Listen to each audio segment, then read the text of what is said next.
if you guys could each outline the breakthrough moment that you had that went you from being a losing trader to a winning trader, what would it be? And just going in cycle with Kyle again.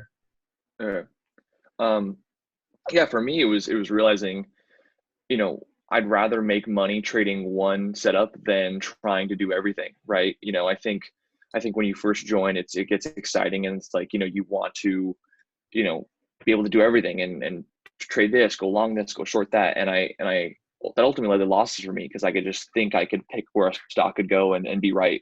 It was a realization for me to realize if I just took, 5 trades a month of the same setup, and that led me green because I won 4 out of 5 times, and that would grow my account. Like, I don't need to play the game of trading all these other things that don't make sense to me.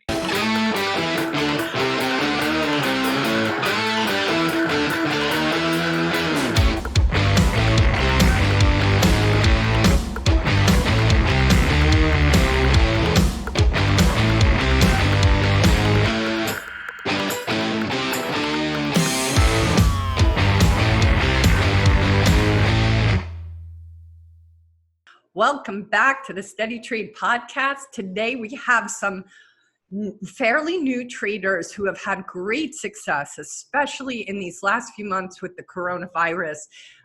They were amazing to talk to. I think you guys are going to get so much out of this conversation today. Stephen Johnson and I interview Kyle Williams, and we interview Jack Kellogg and Andrew Chipka. I just wanted to make sure I said their last names right.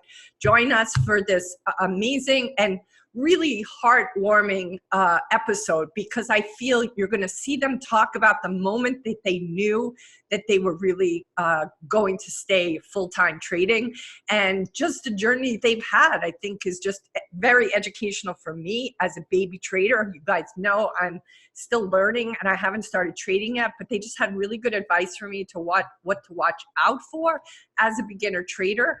And they also, just so you guys know, we had Jack and Kyle on the SteadyTrade podcast probably about a year ago. So if you like this episode, do go back and look at those episodes to see where they were about a year ago. It's a pretty cool trajectory that they had. So enjoy this episode, and we'll see you inside. Welcome to the SteadyTrade podcast. It's a special one because it's almost a coronavirus edition. The market's sinking like we haven't seen, I guess, since 2008.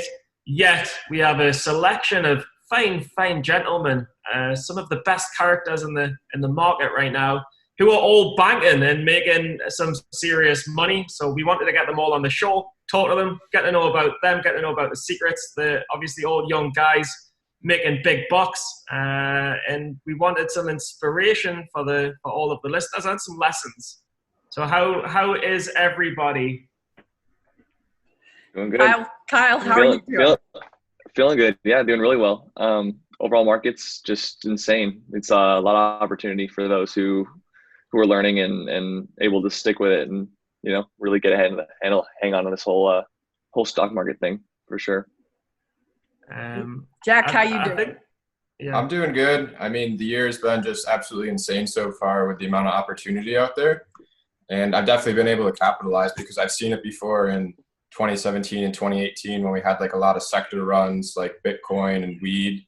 So it's nice to get the Corona stocks sector and actually be able to capitalize on it after learning and witnessing it for the last 2 or 3 years. So really well.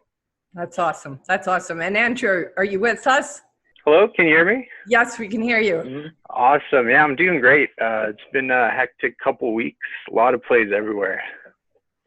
Can we just get some little introductions from everyone? Yeah. Can we just get some short introductions so everyone knows who everyone is, because there's a few people online.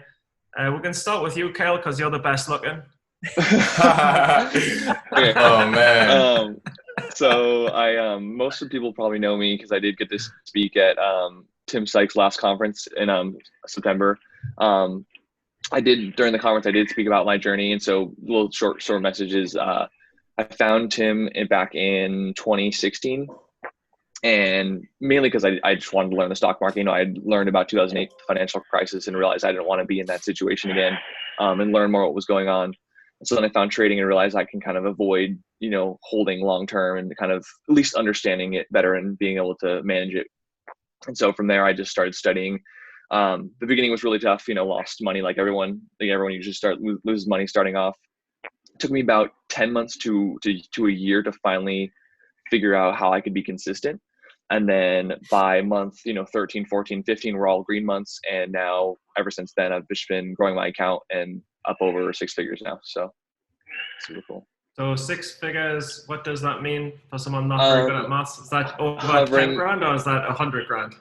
100. No, I'm up around 190 right now. So 190 grand. Jesus Christ, it's the next Roland. Okay. And Kyle, when did you begin? In late June 2016. Okay. So coming up on 4 years, yeah.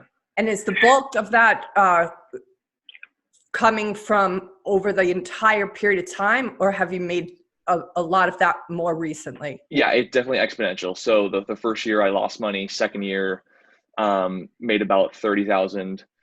Third year about 90 to 100, and this year now already up about 60. So yeah, it's continually exponentially increasing. So for sure. What do you attribute that to? Like, what of maybe there's 1 or 2 or 3 qualities that you see within yourself that has contributed to this? Yeah, that's good. I think one is definitely having like self-belief in, who you are and what you want kind of thing. I believe a lot of traders would want to, need to have a kind of a self-esteem that allows them to handle the market, because the market's going to humble you in a lot of ways that you're not prepared for. That's definitely one. I think another is, being persistent in general. Like, if you can't handle, pain in terms of just taking losses and really loving what you do and want to do this as a job, you're just not going to succeed. You really have to stick with it. You really have to want it badly, because you're going to face a lot of challenges. And then ultimately you have to be, pretty flexible in learning. Like there's just so much to know that you have to almost get very picky about picking what to learn, because the market is so massive and so broad. So picking and sticking to something to learn over and over and over again is definitely key as well. Sure. And Kyle, can you just tell us briefly what your background prior to meeting Sykes was? Like, what were you doing for a living? I was a sophomore in college. I originally was an engineering major at San Diego State University, but I quickly realized that was not what I wanted to do. I only did it because I was better at math, and my dad was an engineer. So I wanted to switch, but I didn't know what to. And so I kind of had to start looking for something outside the box. And then eventually I found the stock market and realized like I love doing that on my own time. And of course, Google searching, and one thing led to another, and I found Sykes. So that's awesome. Jack, you want to answer Steven's question about where you're at? Okay, yeah, I can go now. Give your background a little bit. Yeah, so for me, I got started in January 2017. And for the first year, I didn't really trade too much, where I was just kind of saving up because I wanted to start beyond the PDT. And I had a good job. I was doing ballet, and I was about 18 at this time. So I'd saved up about like 15 grand, and I kept working, saving up more money. And I was just studying, listening to video lessons and all this stuff on my earbuds during work, and watching the market during the day, kind of paper trading a little bit live, but not really doing too much. I was down like $1 grand after 2017. I was just witnessing everything, basically. And then in 2018, I started with a $30,000 Centerpoint account. And I was profiting, but about half my fees were going to short locates and all that stuff. And I just really didn't understand all the little nuances about everything so far. So I was making money, and then I took a big loss, and I was back to break even about the middle of the year. And then from there, I took a few months off, and I restarted with 29,000, and it was an E-Trade account. And instead of trying to short, I went long. And that's when the 2018 September read run came with MRMD and all these stocks. And I was able to make 6 figures in the next 6 months and cross 100,000 in about February of 2019. And then in February 2019, that's kind of when I started to open more brokerage accounts and get back into short selling. And then that's when me and Kyle became really good friends. And we started talking every day then, and I started learning shorting. And it was about like 4 or 5 months, but I was still uptrending. I had maybe gotten to around the 130 or 140 $100,000 mark in overall profits. And then this year kind of came, and I spoke at the conference at the end of last year, and I started trading this year, and it's just been absolutely insane so far. I made 22,500 in January. In February, I made 50 grand, and then just this last month, I made 80 grand. Just about. It was 76,500, but so I've already had a great start to the year, and I've passed the milestone. Huh? It's not that great. You're like the new Roland. No, Roland's progression was much faster than mine. Roland was like this, whereas like I'm still steadily growing, and I'm definitely not the next Roland. Wow. Roland went long too. No, but humbleness is important. Humbleness is very important. But and we all learn at different times. I'm curious. You talked about Centerpoint. Are Centerpoint an absolute nightmare for the overnight holds? Do they put extortionate rates on? Is it like ×7 or is it not? No, I think it was ×3. And I got into swing shorting, and they would just kill you on fees. So I had to learn the right brokerages and just learn a lot more about shorting, because there's so much to shorting. Just all the little things with shorting. If you don't know, you're not going to be able to get that high risk reward ratio and that good win percent. And you're not going to make much money. You're not going to have that ideal of a profit factor. So with going long, there's a lot less to it. And that's kind of why I think people should start at long. And that's why I started going long.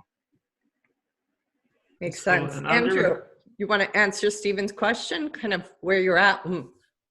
Yep. Can you guys hear me okay? Yeah. Amazing. Yeah, so it started in about 2017, trading sort of big stocks, really hyped up stocks. Then I transferred trading into Bitcoin. So I traded Bitcoin for a while. I doubled my account. And then in late 2017, I found Tim Sykes. And for about a year or so, I started to watch the video lessons, learn, and then eventually I joined the challenge and watched all the webinars and whatnot. So I was studying for a long time. And eventually, after all that studying, I started funding my account, and I had a couple big wins at the start, but there were also a lot of losses. So there were a lot of times where I had to stop trading and just refocus on my strategy.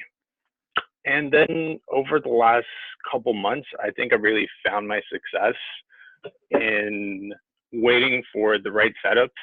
And especially with this volatile market, it's been really good because I got back to my roots trading morning panics, but I made sure to wait for the setup to be the right one.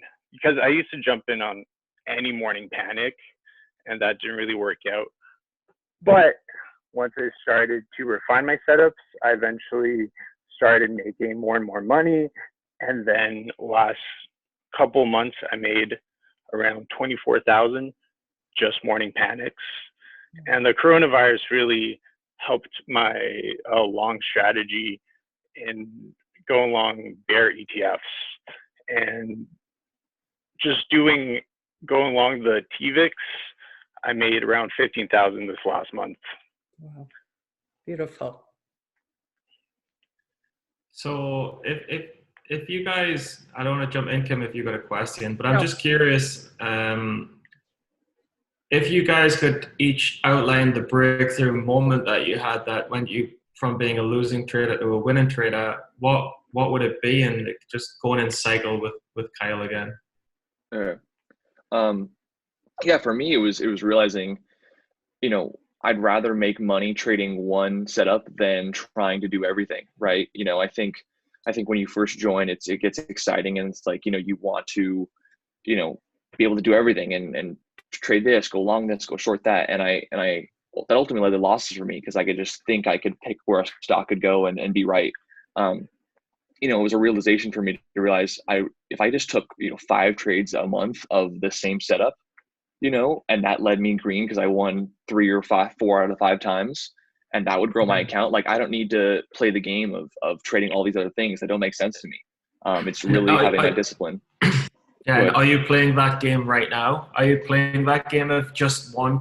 Because what I tend to do is just trade stuff that I shouldn't trade with tiny size, because I shouldn't be in it anyway. You could do that too. Yeah, totally. If you want to, if you totally want to, if you're acknowledging it and then yeah, trading incredibly small size where like a win or a loss wouldn't really matter, then you could absolutely do that. When I first started getting profitable, it was just one setup. But as the months went on, I continually added like one at a time. And so now at this point, I'm at around 4 or 5, maybe 6. Yeah, about 6. Wow. But those 6 are like, that's it. Like I'm still not really pushing too many other things. It's really just those main groups, What was your first setup that you learned? It was panic dip buying OTCs. So like if a pump and dump or like an overextended OTC was panicking, like I would love those dip buys. Yeah. Oh wow, it's super cool, and that's the morning, obviously the morning dips. Yeah. And it's the steady up. Every day it goes up a little bit. Every day. And then first day it's red. Yep. You buy that. That's cool. And Jack? Yeah. CYDY did that. CYDY did that about 2 days ago. It wasn't red on the day, but it had a huge spike from I actually have my charts up here. Let me look. It went from from $2 to 350, and then panicked down back to 2. So that was a perfect panic opportunity to dip by, and it went back from 2 to 270. So yeah, that was a sweet play. So, but how do you find the bottom though? How do you find the bottom? Because there's so many times it pops and then it goes another 50 down. For me, that's why I usually only do it with OTCs and not Nasdaqs, because I can't read Nasdaqs as well like that. Yeah. For OTCs, it's just the reading the level 2 for me. On Tim, I always reference Tim Gertani's blog website. I think it's blogspot.com /trade the ticker or something like that. You can Google it, you'll find it. And he has a tab that says read level 2. And so you can like totally learn how to like see tops and bottoms. And yeah, they could be fake outs. The times if there's a lot of volume like CYDY had, you can get pretty accurate with timing, the tops and bottoms. So Jack. For me, when I started, I was already profitable. Like I never went through a phase where I would just consistently lose. Like I was always winning majority of the time, but my problem was that I took huge losses. And once I realized that never add to winners, because I kept getting full size on only my losers. So my winners would only be like starter positions. So once I realized that I should add to winners and never add to losers, I started to become consistently profitable. And that's when I was able to get my risk reward super high. And I just won the majority of my trades right off the bat. And that's probably just because I studied like a madman for the first year. And I kind of had already an idea of like how I wanted to trade. I didn't really just go out there and throw money around like an idiot. I just waited and I learned. And if I wasn't confident in the setup, I wasn't going to throw money out there. And something that I always kind of thought of in the beginning was, how can I stay in this trade? Like, how can I not take a loss? Like, how can I stay in this trade? And now it's kind of like, if there's anything to show me to get out of the trade, like I want to be out. And if this trade now needs to prove to me that it deserves my money and like that I need to keep on adding to my winner. Whereas in the beginning, it was just adding to losers, and that develops into big losses. That's pretty awesome psychology, and that, for everyone listening, that's pretty much the right psychology you should have on every trade. But what was your first setup that you thought, I can make money on this? Overextended gap down. Yeah, we saw that today with SGLY or SGBY, whatever the hell it was. But really you nice had to short it overnight. Bucks. You missed it, yeah. You missed it. You had to short it overnight or you would have missed it. But, and Andrew? What was the question? What was the moment? What was the moment that was the kind of that aha moment? And what was your initial first setup that made money? I think my aha moment was just tracking all my setups. Initially, it started with OTC first green days, and that worked for a long while until it kind of didn't, and I started losing a lot of money. And then that's what made me focus on morning panics. And the more I dug into it, the more I refined it, the more criteria that I placed on the setup and made sure every single setup matched that criteria, the more money I was able to make over time. Do you feel, Andrew, that there were kind of a couple of catalysts along the way that helped you see that for yourself? Yeah, it was usually just big losses. Like I'd get a big loss and I'd be like, okay, what's going on here? What am I doing wrong? How can I refine this to make the setup a lot better so I don't have that same problem the next time. And what are you coming from? What were you doing before this? Before trading, I was studying engineering. So I was similar to Kyle in, I think I was in third year engineering, and I was doing that, and I was pretty good at math. So I decided to check out the trading sphere, got into crypto, found Tim Sykes, and sort of the rest is history. That's awesome. Now I know Kyle and Jack, you guys have been on our podcast before. So if you guys want to see, when were you guys on? How far back was that, Kyle and Jack? Do you guys remember? I'm not sure. I think Jack, I know Jack's been on more than I have. But yeah, it was a while ago. Yeah, it wasn't anytime recent. So it'll be fun for the viewers to watch you guys, a bit back to see where do you remember, like, where you were at then for yourself? I wasn't. I don't think I was. Yeah. Go ahead, Jack.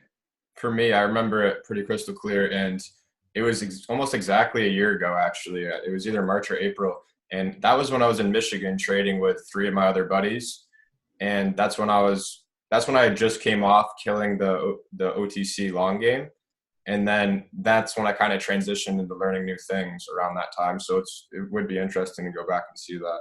Yeah, cool.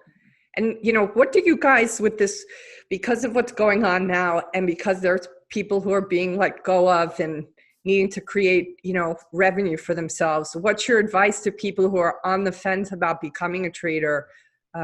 What would you say to people who have not maybe saw this for themselves in the past, but maybe now are finally, considering it just because they have to do something, they're stuck at home? What would your advice be to them? Yeah, it's funny you asked that because I had thought about this where, I think when you first tell people you're a trader, they kind of, at least if they know about it, they kind of give you this look of like, it's uncertain, it's scary, it's not stable. And in times like these, it's really weird. Like I feel like I'm the one with job security, hearing about all these people, unfortunately, having to, lose their jobs or this or that. So it's a really unfortunate situation. But for those who are interested now, I think it's a great time to learn, but it's also a scary time to learn. Like, I think if you go in too quickly without really learning, like this is such a volatile market, you could really get beat up pretty quickly. But at the same time, if you can learn and at least sustain yourself in this kind of environment, then once we get back to normal, like it's just you're going to be so much more knowledgeable. So I definitely would proceed with caution, but definitely if you're interested, definitely stick your foot in because it's worth getting this knowledge, Awesome. What do you think, Jack? I think don't be like the El Presidente on Twitter and just start gambling away millions of dollars. But other than that, I think basically the one thing I would say is start small. And you really are going to have to develop the passion. Like you'll know right away. As soon as I heard about trading and found out about it, it was an instant, I'm 100% doing this. No one can tell me anything else. Like this is me. And if you really don't see that with yourself with trading, like it's just going to be wasted time, honestly, because it's 10% of people are going to make it, honestly. So if you don't put 110% effort in, odds are you're going to fail. So work really hard and start small. 10%, Steven, is that right? That sounds high to me. 10% are going to make it. I would say about 5% are going to make it. It's really tough. I mean, it's really tough, and you literally, like, I'm not joking. And all these guys will all say the same thing. But I remember my even first and second year, I was losing. I didn't have the luck I didn't have the skill. I'd say I didn't have the skill that these guys had to pick it up so naturally. And I was still studying like 10 hours a day, 12 hours a day, every day. And these guys, I'm sure, will say the same thing. And it's even now, like I'm celebrating being up like 7K this year on a $700 account, which is amazing because I threw it 1,000%. But still, like I'm scared to move higher. Like I'm scared. It's not a full-time job. And my advice to people who've lost the job in this climate is, I would not put your money in trading because it's highly likely that you'll lose it. I don't think there's any harm in studying it, but I'd say putting money in trading and trying to be a trader is probably one of the worst things you can do if you've been laid off from a job and you've got a family. Yeah. How about you, Andrew? What's your advice to those who are, maybe looking over the fence at this for the first time? Yeah, it's really important to just start studying. Like, you don't have to jump in right away, but it's so important to watch the tickers in play, make sure you're watching the markets. That's super incredibly important because once you are familiar with the markets, for me, it took me about, I'd say, 6 to 9 months of just watching the markets and paper trading before actually put real money into penny stocks and trading those. So studying is so important. Like when I started, I think I did at least like 4 to 6 hours a day, so incredibly important. Just start studying. Don't trade yet because So that's a lot of risk, you but started keep with an eye on it.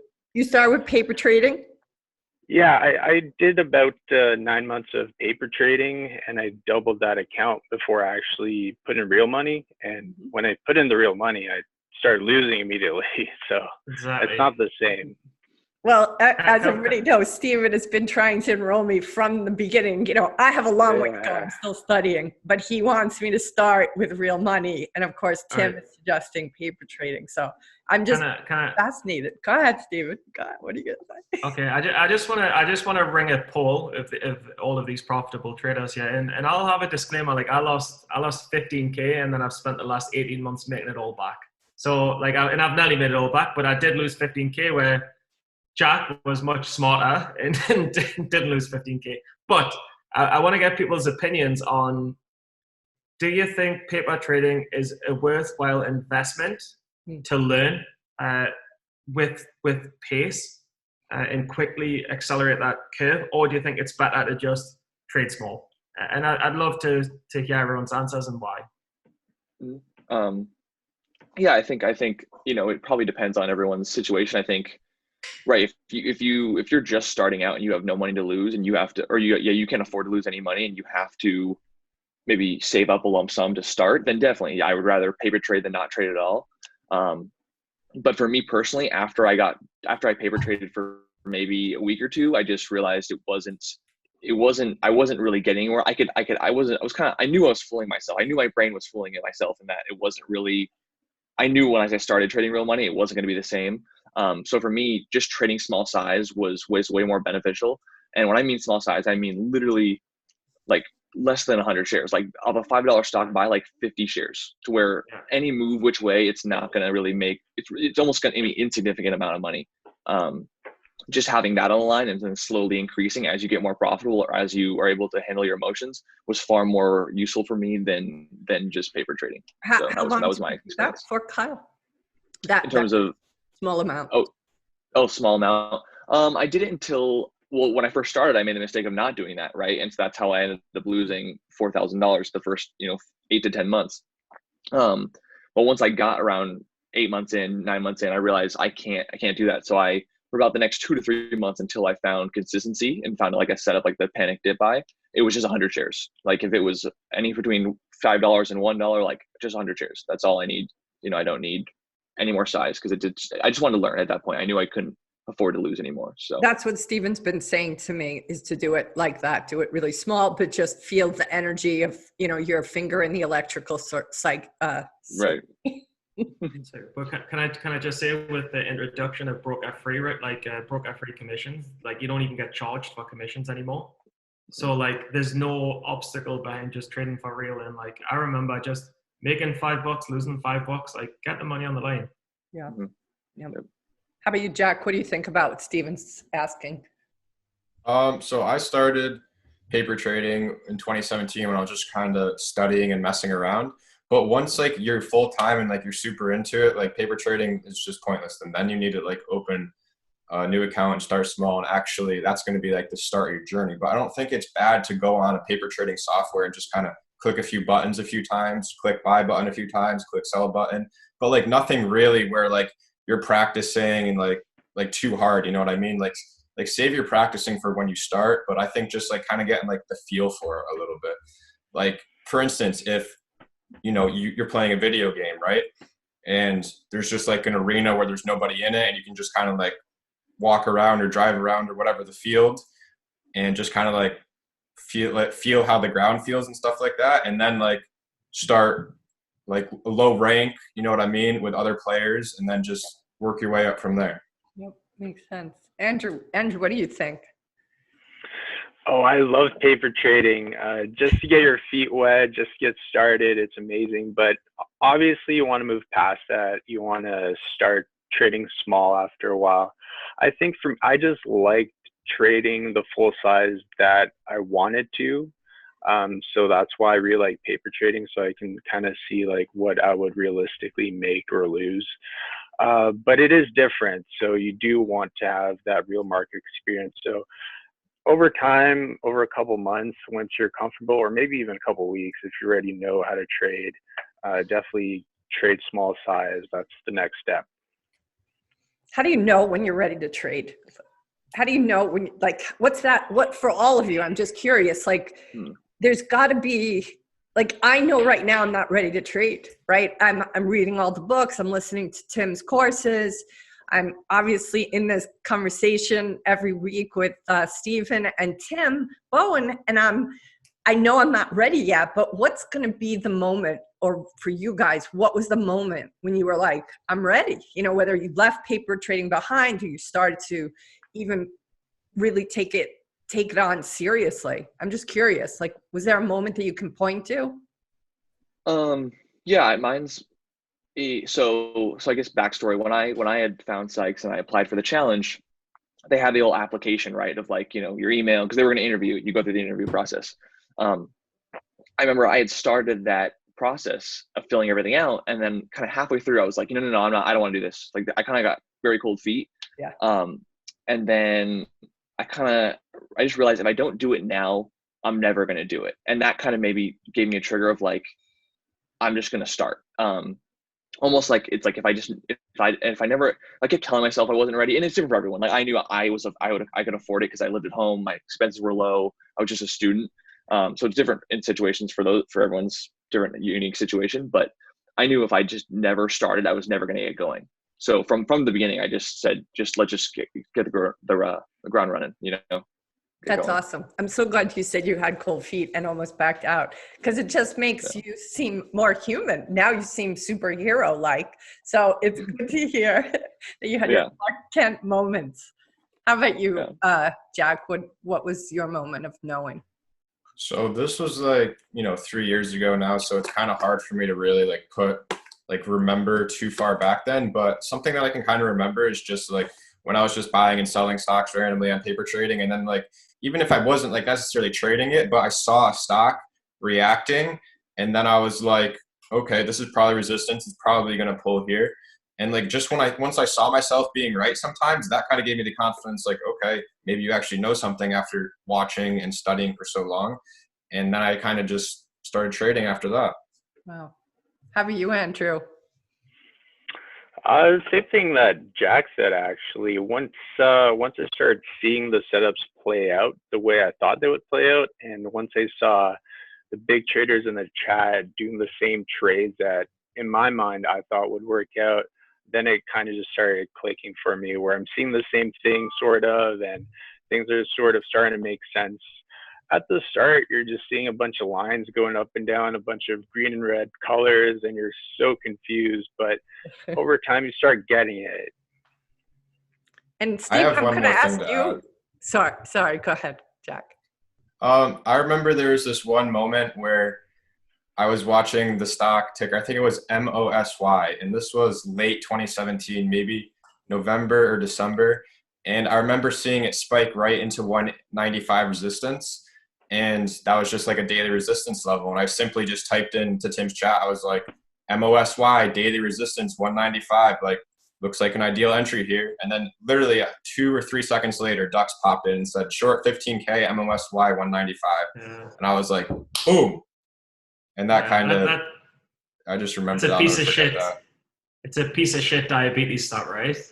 I have no clue, man. Just all price action. Yeah, I'm sure MOSY is a diabetes stock, and the diabetes stocks are the most notorious for hyping up the stock, and they'll get slammed at resistance levels for sure. One thing that I'm really, really, really interested in asking you guys, and I've never had the chance to ask so many people and take a poll live on camera, is you guys know me, you've seen us before, and you know that for me, understanding trading and the technical analysis and the fundamentals and going on the challenge, that for me only took kind of 18 months, and then I started perfecting it after a while. But my struggle was discipline. So my question to you is, how much for a new trader, what percentage of learning is the actual tuition of the market and understanding technical analysis, and how much is actually developing discipline by messing up so many times that you get it? Like what is harder to overcome, and what makes a successful trader? One that's got more of a gap on discipline or a grip, or one more that just gets the market? And again, Kyle as always. Yeah, I think I think learning the technicals and the fundamentals, that's not right. That's not the hard part. I think, and I always think of Sykes as he says all the time in the videos, like, it's like anyone, not anyone, but most people can learn this stuff within a year or two, right? They can know what it's about, like the technical analysis, the financial, or the fundamentals.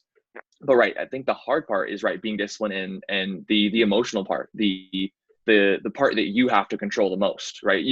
People can feed you information, but then what are you going to do with it, and how are you going to use it effectively? I think is what most people fail at. And I think that was probably one of my advantages, in terms of that I was already pretty disciplined in my life before trading. Like I went to the gym, I ate healthy, like I had, I went on this whole probably year rampage of trying to gain muscle, and I was following these meal plans and all these kind of things. And so that just building that discipline in other areas of life will ultimately lead to just who you are as a person, and ultimately it'll show in your trading, for sure. So what percent would you give though? If you said Okay. over 5 years you'll be a successful trader, what's the percentages? Were we talking about 95 or 90%, or in terms of discipline versus just knowledge? discipline versus I would have to say maybe 60 or 70% discipline, 30 or 40% knowledge. Yeah, I would say it's heavily weighted more to discipline for sure. Very, very, very, very interesting. And Jack? So that's really funny about what Kyle just said, because I definitely think that discipline is a way bigger factor. And something that I kind of had done before I got into trading was the same thing, where I was kind of obsessed with bodybuilding and just going to the gym and training and eating healthy and just kind of on a regimen, and just going through an actual process that's disciplined for the overall bigger picture of, if I do small things each day, it's going to add up into, a giant piece of something, whether it's gaining a lot of muscle or gaining a lot of trading profits, something like that. And then on top of that too, I know Kyle's super disciplined. This man will take cold showers, and just the willingness to put yourself under a cold shower. What's stopping out of a trade? If you can go into a cold shower, you can stop out of a trade, no problem. So true. I love the cold showers too. But tell me the weight, Jack. Jack, what weight would you give to discipline versus? I would give it a little more than Kyle, because the trading part came easy to me. Where I kind of had grown up, I wasn't good at school at all. I was a C and D student in high school, and I didn't even want to go to college because I would have just partied. But I was more of I was into sports and video games especially, so it kind of just came easy for me, just the trading aspect. It was just quick things on a screen, and I just got the read for things pretty quickly. And I think the patterns were super simple, but I was kind of egotistical to start with. I had a pretty big ego when I was 17 and 18. So just to get knocked off of that, and then once that met my discipline and process, that's kind of when all the gears started turning. You're going 80-20? Because I would agree with you. I mean, from my perspective, I said 80-20, yeah, 80-20. Yeah, it's I learned how to trade in the first 18 months, and then the rest of the time was 80% me versus me, and that's the game. And do you concur, Andrew? Yeah, discipline is incredibly important. I think this game is all about managing your own emotions, because it's so easy to just rationalize yourself into a position. If you were shorting SGBX yesterday and it kept averaging up every single time, you would have blown up your account, right? So it only takes one undisciplined hour, one undisciplined moment to really destroy yourself. Technicals are easy to learn. I think it takes a couple of years, like everyone said, but just sticking to your own rules and really focusing on doing the right thing at all times, no matter what you're feeling, that's incredibly important. So the wizard of discipline, Kim, what's your thoughts? The master. Can I say master for a female? You can, yeah. I'll Master take it. psychologist. No, guys, what's your thought on Kim nailing trading because her discipline's down? Can we ask that, Kim, or did you have a different question? No, it's a good question. Can we do it? What do you think, guys? Do you think, since I'm coming from this kind of coaching background around non-attachment, I've been practicing non-attachment, and I'm still practicing it. It's not like I've mastered it. I mean, truly, I have my stuff too, but I'm curious what you guys think. Yeah, do you think I could? But do the guys know everything about you, that you've coached some of the best traders? Like, you can tell them you've coached some of the best traders in the world. You've helped them become profitable. Well, I've coached Steven Johnson, so he's one of the best traders in the world. I've been coaching for a long time, 13 years now. So my work has all been around emotional intelligence and recognizing when you're struggling with attachment to things, how do you get yourself back to neutral?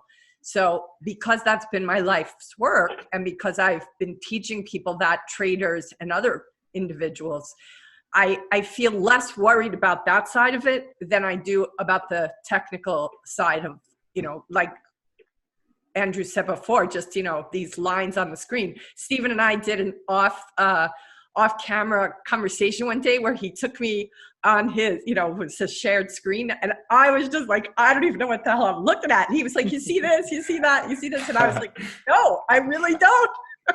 I could picture that. But guys, do you think Kim, because of do you think Kim will undergo an accelerated learning process because she has 12 years of psychology and understanding the discipline of trading, and she's actually imparted that knowledge on other traders who've then gone on to be successful? Do you think she can implicate it herself, Kyle? Yeah, you have like a unique situation where you've learned the psychological side before the fundamental and technical side. So it's like, if you get that down, you're a bit, I'm sure like you have probably techniques and routines to like separate yourself from, emotions, trading, the money. So it's like, you having that down, that's going to be such a smoother process once you have a setup where you understand a strategy that you're going to do. So I think absolutely. Yeah. I think you're in a better shot than most, because it's the opposite way around, for other traders for start. So I'm definitely not coming from this place of like what Jack said, like this, like sense of ego of like, oh, I can do this. If anything, I'm on the other side of that. I'm like, I could never do this. Like, I'm like, I'm so sure that this is like beyond me. The only thing that gives me a little hope is having read Brian Shannon's book and listening to Tim Sykes's courses. Like, as I listen to them, I'm like, I do understand what he's talking about. It does make logical sense.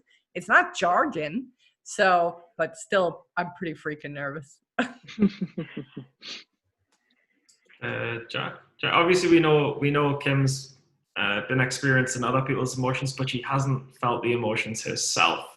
Mm-hmm. And that's a whole different thing. So Jack, do you want to go on? I think on the psychological standpoint, you will be A++ and just like overall disciplined and all that kind of stuff. But I think there's also an aspect of reactive and quickness in trading. Mm-hmm. And just like you see like a lot of young kids do really well in trading because we're quick. You know what I mean? Our brains are pretty reactive. We grew up with phones and smartphones and just screens and all that kind of stuff. So we're quick to react. And that's something that you might struggle with because you're too disciplined. You're going to sit there and wait and then miss eventually. That's a really good point. That's a really good point, Jack. I'll have to keep an eye out for that. Makes sense. Mm-hmm. And because I'm probably being overly cautious, especially in the beginning, that may keep me from, just doing something that my gut says to do. Mm-hmm. But that, that's going to help keep you safe. And at the end of the day, being safe is the most important thing about trading. So you just might not be able to maximize as much as somebody like a 21-year-old kid. Kyle's 24. I don't know how old Andrew is, but just like that little extra, because at the end of the day, I believe that a human and art can outbeat a system every single day in trading, just because there's going to be some things that they're not going to be able to read. Like, like Tim Gertani compared to Matthew Owens, where Matthew Owens is just a straight robot. And whereas like Tim Gertani, like he's got like that Michael Jordan kind of effect, like that art. Yes. And that's, one of a kind of stuff. That's awesome. It's good advice, Very good. isn't it? That concept of that maybe I'll be too disciplined, that really stood out to me. It's also a very good, that Matty Owens and Tim Grattani analogy. I really, really liked it. Comparing the office as the science. That was pretty powerful. We need to make that the screen grab of the Instagram promotion thing. Yes, I nailed it. that was very poetic and beautiful. But I mean, honestly, we'll get Andrew. But Kim, you've got to worry that you're going to be like, oh, should I do it? Should I not? Should I do it? Should I not? Should I do it? Should I not? Oh, I'll just do it, and then you're getting at the wrong time. Totally. And I think that's what Jack's getting at as well. How could I not have that in the beginning? Because I'll be questioning myself the whole time. Anyway, what do you think, Andrew? I think it's more important to be controlled rather than having this big ego at the start. I think that'll save you a lot of time and losses, actually, because you're going to be focusing on only the best setups, and those quick spikes that sort of move really quickly, I think you're just going to not play those. So I think it'll definitely work to your advantage, and where you are waiting for the best setups, even though you are missing a couple plays here and there, I think it'll do wonders for you. All of that experience, I think that'll help your trading a lot in the long run. I hope so. Hey, Stephen, before we wrap it up, I just want to circle back to a question I had for you when we were asking the guys before. I was just curious for you. When did you know that trading was for you? Like, do you remember that moment when you were first getting your feet wet? Yeah. I mean, just quickly go around the room. How many of you guys played poker? I've played poker before. Jack's poker. Kyle's not poker. Andrew's not poker. I was playing poker when I was young, and I made a little bit of money playing poker. So when I saw stock trading, I was kind of like, if only 2% of poker players make it, and 5 to 10% of traders make it, for sure I'll figure out trading. Like, if I just put the hours in, I'll get it. It's the same calculated probability. But I didn't feel like I could. For me, my first year of trading, I would like win 5-10% of my trades, then I'd win 15%, then I'd win 20%. Month on month, I'd always win a little percentage more. And that's when I knew that I would ultimately get it. And then I didn't realize I'd have a stream of handling. And then I thought, I've got it. And then I didn't realize I had a stream of learning what discipline meant. And then that was another year or 18 months down the line of thinking, how can I manage discipline? And then last year I had a profitable year just. And then this year it's only really this year I thought I've got it. Like when I made the $8,000 in January and February from a $700 account, I thought, I really know what I'm doing now. And I've got discipline down with a small amount. And I know I can make money in the market. So it's just step by step going up. So really it took us 3 years, and only now am I thinking I've got this, but it might take another 2 or 3 years. Mm-hmm. That's awesome. I was just curious. I knew you were come from poker, but I couldn't remember like if there was a distinct moment where you were like, yep, this is it. It's just grown stronger every year. Probably right now is the only time I've thought I've really got this. When you can turn 700 into 4,000 or 5,000, and you've done it throughout. It's the fourth time I've turned $700 into $5,000 now. So it's like now I'm like, all right, me risk is nothing because it's $700. I consistently turn it. So now it's more than ever. I think I've got it. Yeah. But I'm different for everybody. That's I think I'm asking that question of you, Stephen, because everybody's answer here was a little bit different about that moment when they knew. And I think I'm just curious because, I'm curious what it'll feel like later on for me. So it'll feel like a shot of heroin. It probably will. I've never had heroin, but I'll describe it. You tell me. I don't want to try heroin just to compare. Just don't inject it. Just smoke it. If I could just, my final roundup question is, if you could give Kim one piece of advice, and obviously Kim is a synonymous or a metaphor, whatever, for every other trader who's listening to this podcast. So if you could give Kim, if you could give every new other trader one piece of advice. Maybe a baby trader. A baby trader. Baby trader. What would it be? Oh man. I just think you got to start, but just with small size, like literally, if you put $50 worth of stock in, I would agree with what we said before, where you being so disciplined is going to help you. I'd rather have you be like that than someone who just jumps right in and loses money, because you're going to save yourself. You may miss opportunities, but you're going to save yourself from a lot of disasters as well. Yeah. But yeah, at some point, I think a part of human psychology is that some people will never feel ready, and that's okay. Sometimes you just have to jump, whether that's with $50, and I think just doing that. And if you decide you're not ready yet, then you can jump back. It's like, it's never like you have to fully commit. Like you can always go back and forth. And I think just taking that one little leap to start and see how you feel. I think that could tell you a lot, Awesome. That's awesome. Thank you for that, Kyle. And Kyle, how many hours does she have to study to make it as well? That just, I wanted to know. I think it depends on how many hours you want to put in a day, and then how long you expect it to take. Like, so yeah, if you want to put only 4 hours in a day, then yeah, expect to take 3-4 years. But if you want to put in 8, 10, 12, then absolutely less than a year, maybe a year and a half, 2. Yeah. So that's it. Good. This is too hard of a question for me. One piece of advice. I need You can say 3. Say top 3. Top 3, top 5. Just say the top 5 if you want, because it's helpful for people. It is. Study a lot. Really know that it's your passion, or it's just going to be a waste of time. Network with the right people out there. Watch, don't believe the fake people. Be able to recognize in your head who's real and who's fake based on what they're putting out there. And never give up. Don't get disappointed with your results right off the bat. And start small, because you really don't want to put yourself into a massive hole and then be trying to climb out. You want to just go down a little bit and then find it, and then kind of just go with the flow, and just don't go in there slinging.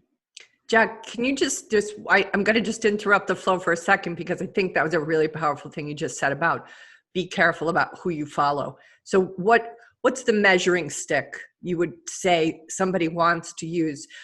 Watch, because I've been in this now with SteadyTrade for this long and StocksToTrade, I'm paying attention, and I can see the people and the teachers, or the big egos, for lack of a better word, that I could see easily could have sucked me in before, before I knew anything about measuring what I wanted to measure. So just what did you use to make sure you got aligned with the right people? For those who are, there's people out there watching this for the first time and are like, are we legit? Is Sykes legit? Is Tim Bowen legit? Is Steven Johnson legit? What is it that helped you know they were? I'm a legit loser. I'm the only legitimate loser. But look, being a loser is part of this. We both know that there's a lot of people out there that are promising things that it's going to be easy overnight success. You're going to have a Lamborghini in your driveway tomorrow. You are so authentic, Steven. And that's part of what enrolled me at the beginning. I was like, wow, this guy's being so honest, even with his losses. That to me is impressive and pulled me in. So I'm just curious, Jack, what do you say to the person who's checking us out among a million other people they're watching on YouTube or iTunes? What is it that you use to measure the authenticity of your teachers or your tribe? That's a really good question. And for me, it's just been, I've gotten kind of the idea over time and just watching people. You're not going to know right off the bat what everything is, but if it's way too good to be true, obviously it's fake. Just kind of, you don't know who's fully transparent or not based on what they put out there until you start following them. You need to start following them and believe everybody is fake until they prove to you that they are real. And for me, even when I started and I was a loser, or not really a loser, but I wasn't making a ton of money. I had my first little run there when I started trading in 2018, and then I took that huge loss in Turtle Beach that wiped away 6 months of profits and sent me back all the way to the beginning. I went out and made a video lesson. What was that number, Jack? What was the loss? It was Turtle Beach, and basically I lost $7,500 on it, and that's how much I had made through the first 6 months of my trading. So just to wipe out all of my entire losses in one trade, that was like the worst feeling ever. And that's really what then humbled me out and then kind of got me on the right track for the correct learning process. But what did I do? The next day I made a video lesson on Profitly, and it's still there, where I detailed my trade. And just like somebody that will go to like that extent, or just like somebody that will just take you through their journey no matter what, is who you want to be looking out for, not just people who only show wins. Like, people need to be posting every single trade. Like, I want to see losses and all that stuff. And if they're not showing all that, if they're not trying to learn and get better, if they just say they're the best, they never lose, like, they're fake. Yeah. I want to add in there, it's like that at the end there, the transparency for me is what I use. It's like, when you post so many trades and have so many videos, and at some point there's just too much information that you just can't fake it anymore. There's too much out there, and there's too much data you can look at and be like, okay, this person literally has posted everything, and that's ultimately why I want to do the same. It's like, I've posted every trade on my Profitly, and I don't plan to stop. It's like, I need it there for my own reputation, for anyone who wants to, check me. Like, it's all here. So yeah. Awesome. Andrew, what do you think? What did you use? Oh, it's so important for teachers to post their losses. I think the best teachers are transparent about like how much they make on a losing day, how much they lose. And as long as they're transparent, and as long as they emphasize it's all about the process and the long journey, and it's not about the quick gains, and it's going to take a whole lot of work, as long as they tell you that, and you got to look into them a bit more, obviously. But I think if they're coming from that perspective, they're probably the real deal. That's awesome. Anything else, Stephen, you want to speak to or ask these amazing young men? No, I just feel like I'm in the presence of a bunch of young wizards. And I respect you guys. I'm proud for you of what you've done. And I've got nothing but love, and I wish you guys the best of the future, honestly. And I hope to be there with you. I'm humbled by it. Thank Appreciate you. that. Appreciate it. Yeah. It's really inspiring, guys. I feel really kind of encouraged personally for myself, because you guys were really honest about like where you came from and what it took to get to where you are.